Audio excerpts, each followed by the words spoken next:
ये जो नाक होती है ना, नाक, जी हां, यही नाक जिसे अंग्रेजी में नोज कहते हैं, जो इस थोबड़े के बिल्कुल बीचों बीच होती है, सबसे पहले दिखती है और कटती भी सबसे पहले है।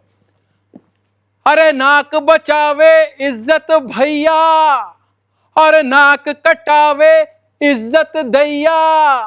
अरे बड़े बूढ़े भी कह गए कि ऐसा काम ना करना बिटवा, चाहे कुछ भी कर लीजो पर नाक न कटने दीजो, पर नाक न कटने दीजो, पर नाक न कटने दीजो। अच्छा, नाक कटने की जब बात समझ में आती है तो सबसे पहले ध्यान आता है शूर्पणखा का। जी हां, अरे वही शूर्पणखा, अरे रावण की बहन। हाँ हाँ, अरे जिसकी नाक लक्ष्मण ने काटी थी। हाँ, लक्ष्मण ने तब आगे बढ़कर नाक कान काटे, लक्ष्मण ने तब आगे बढ़कर नाक कान काटे, नककटी होकर वो दुष्टा भाई के दर दर भागे। भैया भैया भैया भैया भैया भैया भैया। हमारे देश में नाक की सुरक्षा सबसे ज्यादा होती है। जी हां, सबसे ज्यादा सुरक्षा नाक की होती है। बड़े आदमी तो जैसे तैसे अपनी नाक बचा भी लेते हैं, अरे लेकिन छोटे आदमी का क्या, उसकी नाक नहीं बढ़ती, बिल्कुल नहीं बढ़ती भाई साहब, वो तो कटती है।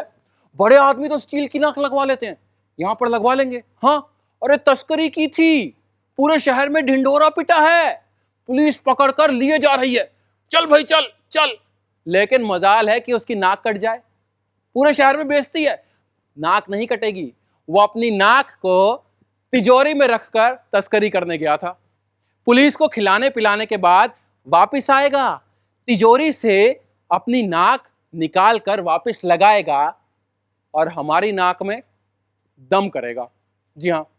अच्छा, जिनकी नाक नहीं होती ना, उनको कोई डर भी नहीं होता। हाँ, बस ये दो छिद्र होते हैं जिससे सांस लेते हैं।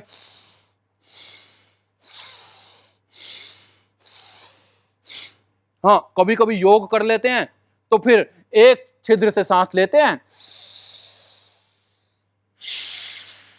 दूसरी से छोड़ देते हैं, दूसरी से लेते हैं, पहली से छोड़ देते हैं।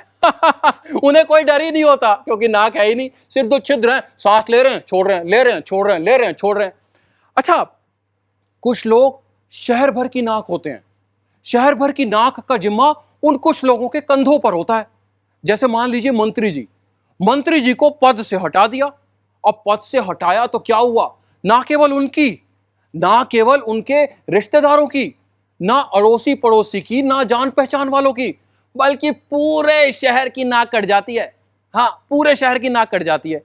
और मेरा ना एक एक एक मित्र है, हाँ, शराब के नशे में रात को धुत होकर जब वो घर वापस जाता है और रास्ते में उसे कोई मंदिर दिख जाता है ना, तो वहां पर आ, आ, आ, आ, माथा जरूर टेकता है। हाँ, ना केवल माथा टेकता भैया, वो वहां पर बैठ के वो टीका भी लगाता है। अरे मैंने पूछा, भाई शराब के नशे में मंदिर में माथा टेक कर टीका क्यों लगाते हो? तो बोला, अरे तुम्हें नहीं पता। मैंने कहा, क्या नहीं पता? कह रहा, अरे तुम्हें पता ही नहीं। तुम्हें पता ही नहीं, ये जो टीका लगाते ना, टीका, ये देखो, ये टीका नाक के ऊपरी भाग तक लगता है। तो मैंने कहा, तो क्या हो गया, नाक के ऊपरी भाग तक लगता है? तो कह रहा है, यही तो बात है। अरे भाई साहब, ये नशे में समझ में आता है, ये जो टीका नाक के ऊपरी भाग तक लगता है ना, बस वो हमारी नाक कटने से बचा लेता है। नाक बच जाती है, हम भी खुश, भगवान भी खुश, सारी दुनिया खुश, नाक नहीं कटती। मैंने कहा, भाई ठीक है, तेरी नाक बच गई। ऐसे ही हमारे एक भाई साहब हैं, उन भाई साहब की बेटी की शादी थी। बेटी की शादी पे भाई साहब बोले, सुनो, पूरा ताम झाम होना चाहिए, पूरा शहर को पता चलना चाहिए कि हमारी बेटी की शादी है, इसके लिए बेशक हमें कर्जा ही क्यों ना लेना पड़े। अरे मैंने कहा, भाई साहब, काहे कर्जे के ऊपर डूबते हैं, काहे डूबते हैं बताइए? अरे कर्जा लेंगे, फिर उसको चुकाते फिरेंगे, लोग तकादा करने आएंगे, बैंक वाले घर में आएंगे, आप काहे कर्जे के चक्कर में पड़ते हैं? कर्जा मत लीजिए, शादी कर दीजिए। भाई साहब बोले, अच्छा, मेरी इकलौती की बेटी शादी है, इकलौती बेटी की शादी है और तू हमें बोलता है कि कर्जा ना लूं, खर्चा ना करूं। मैं पूरे ताम झाम के साथ शादी करूंगा। मैंने कहा भाई साहब आप काहे परेशान हो रहे हैं? देखिए काहे परेशान हो रहे? बोले परेशानी कैसी है भाई, रिश्तेदारी में नाक कट जाएगी। मैंने कहा आपकी नाक नहीं कटेगी, उल्टा रिश्तेदारों को जब निमंत्रण पत्र मिलेगा ना तो वो सबसे पहले तो देखेंगे। अरे भाई दिल्ली से कोसों दूर रहते हैं, सैकड़ों मील दूर रह रहे हैं और देखेंगे बारिश का मौसम है, बारिश का मौसम है, सड़कें दरक रही हैं, पहाड़ खिसक रहे हैं, बाढ़ आ रही है और ये भाई साहब को अभी शादी करनी है अपनी बेटी की।